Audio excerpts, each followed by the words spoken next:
गौतम बुद्ध को विश्व के प्राचीनतम धर्मों में से एक बौद्ध धर्म का प्रवर्तक माना गया है।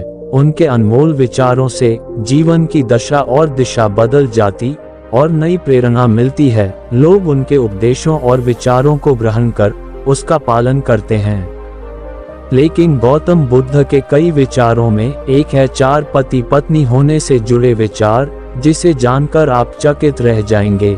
गौतम बुद्ध के अनुसार हर पुरुष की 4 पत्नियां और हर स्त्री के 4 पति होने चाहिए। लेकिन आखिर उन्होंने ऐसा क्यों कहा और इसके पीछे का कारण क्या है, इसका जवाब आपको इस कहानी में मिलेगा। एक व्यक्ति की 4 पत्नियां थीं। उस दौर में पुरुषों को एक से अधिक पत्नियां रखने का अधिकार प्राप्त था। व्यक्ति का जीवन अपनी पत्नियों के साथ अच्छा चल रहा था, लेकिन कुछ समय बाद व्यक्ति शारीरिक परेशानियों से घिर गया और काफी बीमार पड़ गया। बीमारी इतनी जटिल थी कि ठीक होने के बजाय दिन व दिन स्थिति खराब होती जा रही थी। अपनी हालत देख व्यक्ति को ये समझ आ गया था कि उसकी मृत्यु का समय नजदीक है। इसे लेकर वह उदास रहने लगा। एक दिन उसने पहली पत्नी से कहा, प्रिय, मेरी मृत्यु नजदीक है। मैं जल्द ही अपने शरीर का त्याग कर संसार से मुक्त हो जाऊंगा, लेकिन मैं अकेले नहीं जाना चाहता हूँ। मैंने हमेशा तुमसे प्रेम किया और आज भी करता हूँ। क्या तुम मेरे मृत्यु के बाद मेरे साथ चलोगी? ये सुनते ही पत्नी खामोश हो गई और अंत में उसने हिम्मत जुटाते हुए पति से कहा, स्वामी, मैं जानती हूँ कि आप मुझसे बहुत प्रेम करते हैं और मैं भी आपसे उतना ही प्रेम करती हूँ, लेकिन आपकी मृत्यु के साथ हमारे अलग होने का भी समय आ गया। ये कहते हुए पहली पत्नी ने मृत्यु के बाद उसके साथ चलने से इनकार कर दिया। इसके बाद व्यक्ति अपनी दूसरी पत्नी के पास जाकर उससे भी यही प्रश्न पूछते हुए कहता है, क्या तुम मृत्यु के बाद मेरे साथ चलोगी?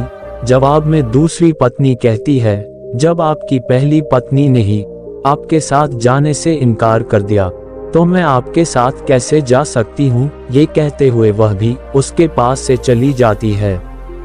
व्यक्ति की मौत अब बेहद करीब रहती है और वह मृत्यु के बाद अकेले होने के कारण उदास मन से तीसरी पत्नी को बुलाकर भी यही प्रश्न करता है। तीसरी पत्नी भी मृत्यु के बाद उसके साथ जाने से इनकार कर देती है। मृत्यु को और करीब पाकर अब व्यक्ति की सारी उम्मीदें खत्म हो चुकी होती है और अंत में वह अपनी चौथी पत्नी को बुलाता है और हिम्मत जुटाकर वही प्रश्न पूछता है जो उसने अपनी 3 पत्नियों से पूछे थे। व्यक्ति कहता है, मैं मरने के बाद जहां भी जाऊंगा, क्या तुम भी मेरे साथ वहां चलोगी? तब चौथी पत्नी कहती है, स्वामी, मैं आपके साथ जरूर चलूंगी। आप जहां भी जाएंगे मैं भी आपके साथ चलूंगी और आपका साथ दूंगी, क्योंकि मैं खुद भी आपसे दूर नहीं रह सकती। कहानी को सुनाते हुए गौतम बुद्ध अंत में कहते हैं, हर पुरुष और महिला के पास 4 पत्नियां और 4 पति जरूर होने चाहिए। यह इसलिए क्योंकि उसे भी चौथी बार में हाँ सुनने को मिले। हालांकि कहानी में बताए 4 पति और पत्नी का तात्पर्य यहाँ गौतम बुद्ध ने जीवन के पहलू को बताया है। गौतम बुद्ध के अनुसार इस कहानी में पहली पत्नी हमारा शरीर है, जो मृत्यु के बाद हमारे साथ नहीं जा सकती, इसलिए मृत्यु के बाद शरीर को जला दिया जाता है या दफना दिया जाता है। दूसरी पत्नी है हमारा भाग्य है। मृत्यु के बाद हमारा भाग्य भी यहीं छूट जाता है और हम उसे साथ नहीं लेकर जा सकते हैं। तीसरी पत्नी का संबंध रिश्तों से है। मृत्यु के बाद रिश्ते नाते सभी यहीं छूट जाते हैं और हम चाहकर भी इसे अपने साथ नहीं लेकर जा सकते हैं। कहानी में चौथी पत्नी जो कि साथ जाने के लिए तैयार हो जाती है, इसका संबंध हमारे कर्म से है। कर्म ही एकमात्र ऐसी चीज है जो मृत्यु के बाद हमारे साथ जाती है। कर्म ही वह चीज है जिससे हमारे पाप पुण्य का लेखा जोखा होता है और मृत्यु के बाद हमारी आत्मा को स्वर्ग या नरक की प्राप्ति होती है।